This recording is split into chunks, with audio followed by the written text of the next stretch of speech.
लोकतंत्र है, उनको अपनी बात कहने का अधिकार है, लेकिन उसके साथ साथ में मैं इस बात को भी देख रहा हूं कि व्यवहार कई बार इनका इस प्रकार का हो जाता जो परिहास का विषय बन जाता है।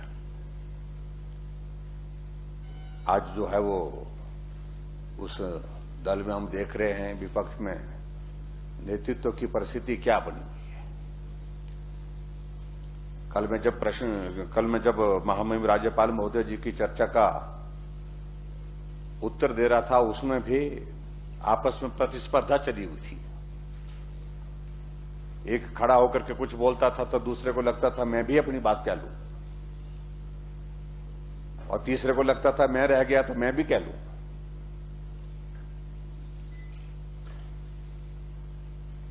ये मैं समझता हूं कि एक वक्त की जो कांग्रेस पार्टी जो पूरे देश की सबसे बड़ी पार्टी रही है, और आज इस देश में उसकी जो परिस्थिति बनी है, जो हास्यास्पद परिस्थिति उस पार्टी की बनी है, उसका एक परिणाम है। आज उस पार्टी का नेतृत्व यहां सीपीएम कर रहा था, नारे वो लगा रहे थे जो नारे सीपीएम वाले लगाते हैं। उनका नारा लगाने का अंदाजा, शैली भी अलग होती है, भाषा भी अलग होती है, लेकिन नारे लगाने के लिए उनको आज सीपीएम के नेता का सहयोग लेना पड़ रहा है। अध्यक्ष महोदय, मैं इस बात को लेकर के बड़ा स्पष्ट करना चाहता हूं, ये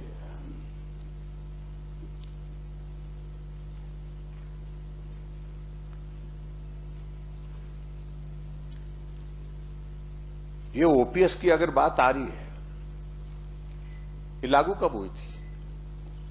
2003 में लागू हुई थी, और 2003 में लागू हुई थी तो उस वक्त हम तो सत्ता में थे नहीं। जिनका ये जिक्र करते थकते नहीं है, जो हिमाचल प्रदेश में 6 बार मुख्यमंत्री रहे, उनका हमेशा जिक्र होता है। उस वक्त वीरभद्र सिंह जी सत्ता में थे बतौर मुख्यमंत्री। उनने पूरे देश भर में संभवतः पहला राज्य है हिमाचल प्रदेश जिसने ओपीएस को लागू करने के लिए सारी शर्तों को स्वीकार किया, और आज वो इधर कह रहा है कि ओपीएस लागू करो। इनके ही नेता जिसके प्रति अपनी बात कहते हैं कि हम बड़ा सम्मान करते हैं, बड़ा आदर करते हैं, उनकी भावना उस वक्त रही थी, उन भावनाओं का सम्मान आज की तारीख में जब रहे नहीं आज इस दुनिया में, तो उनको समाप्त करना चाहिए क्या? और पूरे प्रदेश भर में जिस प्रकार से इस आज के ओपीएस के इस कॉल को दिया गया है, जो एनपीएस के जो हमारे जितने भी लोग आए हैं, जिनको बुला करके रखा है, उसमें भी सीपीएम और कांग्रेस के जो विचारधारा के जो करीब के लोग हैं, जो कर्मचारी के नाते जो है अपनी दायित्व की जिम्मेवारी कम निभाते हैं और ज्यादा काम यही करते हैं जो करने के लिए आए हैं, वही लोग आज निकले हुए हैं इस काम के लिए। हमने पिछले कल भी कहा कि आंदोलन करने की आवश्यकता नहीं है। आप अपना प्रस्ताव रखिए, प्रस्ताव अपनी बात रखिए, और बात में जो आपको कहना आप कहिए, और उसके पश्चात सरकार पर छोड़ दीजिए। सरकार ऐसी परिस्थिति में हम लागू करने की स्थिति में होंगे या नहीं होंगे, उस निर्णय को सरकार के ऊपर छोड़ दीजिए। लेकिन आंदोलन करके, दबाव डाल करके इस प्रकार से अगर वो प्रयत्न करने की कोशिश करेंगे तो मैं समझता हूं कि वो उचित नहीं है। और इस सत्ता को हासिल करने के लिए जिस हद तक ये कांग्रेस चले गए हैं, कहीं भी आग लगा दो, किसी को भी भड़काते रहो, किसी के उनको मालूम होना चाहिए पूरा विश्व आज कोविड के इस दौर में जाते जाते गुजरते हुए यहां पर इस परिस्थिति में पहुंचा हुआ, आर्थिक दृष्टि से जहां बहुत सारी चीजों में कठिनाई है। जिस राजस्थान में इन्होंने घोषणा की है, वहां आज की तारीख में जो हालात है, आर्थिक हालात वहां उस प्रदेश के हैं, उस प्रदेश में भी लागू करना कितना व्यवहारिक हो पाएगा, संभव हो पाएगा, ये नहीं हो पाएगा, ये बहुत बड़ा प्रश्न चिन्ह है। और उनको इस बात को समझना चाहिए, बात कही है लेकिन उसके बावजूद लागू कब होगा वहां पर और कैसे लागू होगा, ये एक बड़ा सवाल अपने आप में खड़ा हुआ है वहां पर। मैं इस बात से सहमत हूं, कर्मचारियों की एक बहुत महत्वपूर्ण भूमिका है प्रदेश के विकास के लिए, वो उस भूमिका को निभाए और ऐसे राजनीतिक दल के साथ जुड़ करके इन सारी चीजों को करने का मैं समझता हूं कि वो तरीका उचित नहीं है। जहां तक ये बात कह रहे हैं कि आपने ये लगा दे दिए, कानून लगा दिए, सख्ती कर दी, नो वर्क नो पे लागू कर दिया, बेशुमार लगाया इन लोगों ने अपनी सरकार में होते हुए, कई बार लगाया हुआ है। और उसी तरह से अगर हमने भी इस बात के लिए कहा है कि भाई इसके लिए आंदोलन करने की जरूरत नहीं है, अपनी बात कहिए। और हमने पहले भी कह दिया है कि पिछले कल भी मैंने घोषणा कर दी है कि हमने इस सारे मामले को लेकर के कमेटी गठित की है चीफ सेक्रेटरी के अध्यक्षता में। तो कमेटी इस सारे मामले को एग्जामिन करेगी और एग्जामिन करने के बाद हमारे वित्तीय संसाधन क्या, उसमें व्यवहारिक रूप से हम इसको क्या सोच सकते हैं, इन सारी चीजों को सोचने के बाद हम अगला कुछ निर्णय कर सकते हैं।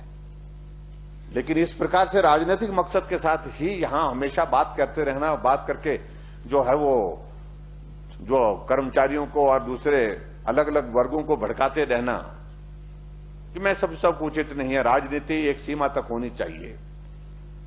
कुछ जगह इस राजनीति से ऊपर उठ करके भी प्रदेश हित में काम करने की जरूरत है। और आज कह रहे हैं कि हम आज ही घोषणा कर रहे हैं कि हम लागू करेंगे।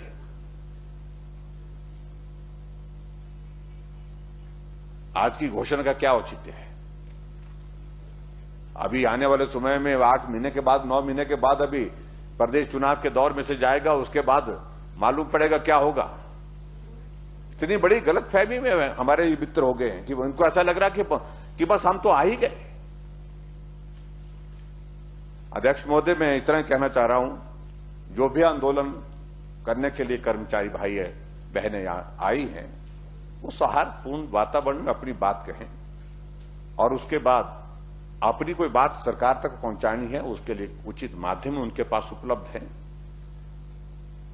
लेकिन कर्मचारी होकर के सरकार के खिलाफ चलते रहना, लगातार इस प्रकार का व्यवहार करना, तो स्वाभाविक रूप से जो नियम है, जो कानून है, उसके मुताबिक जो सारी चीजें देखी जाएंगी।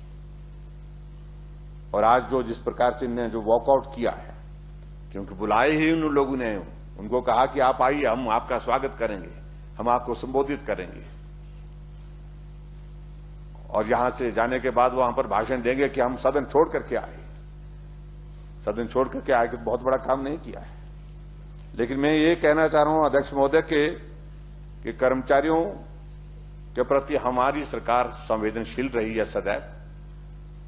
जो भी जिस समय में उनके लिए करने की आवश्यकता महसूस हुई है, वो किया भी है।